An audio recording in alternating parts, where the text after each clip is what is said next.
I buried bullets one by one into the ground, turning them into pressure-triggered landmines. Then I gathered even more bullets, stripped the gunpowder out, and built explosives, enough to cover my whole farm.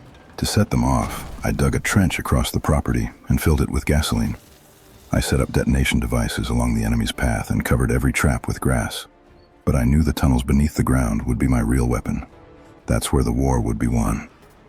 I modified a double-barrel shotgun to the right length and mounted it at the tunnel entrance. I sharpened steel rods to razor points and placed them in pits deep inside. I secured blocks of wood in the ceiling, each one studded with steel spikes, ready to collapse on anyone who passed underneath. I carved small holes into the walls so I could strike from the shadows.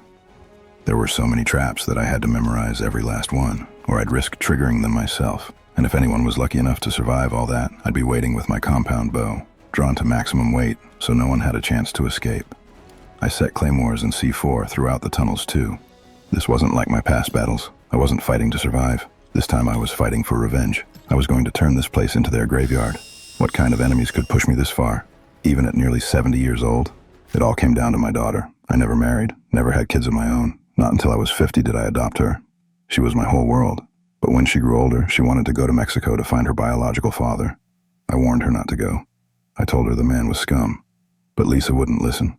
She was stubborn. She thought she needed answers. She didn't realize that trip would cost her life. With the help of a friend in Mexico, she tracked him down. Just like I said, the man was heartless. He abandoned her as a baby. He beat her mother to death. And when Lisa came looking, he wanted nothing to do with her. That broke her. She was crushed. Her friend tried to cheer her up, took her to a nightclub. That was the beginning of the nightmare. Some predator slipped drugs into her drink. When she woke up, she was trapped in a human trafficking den, facing endless torture. A day and a night passed. She didn't come home. I knew something was wrong. I grabbed my weapons, climbed into my truck, and drove alone to Mexico. Subscribe for more.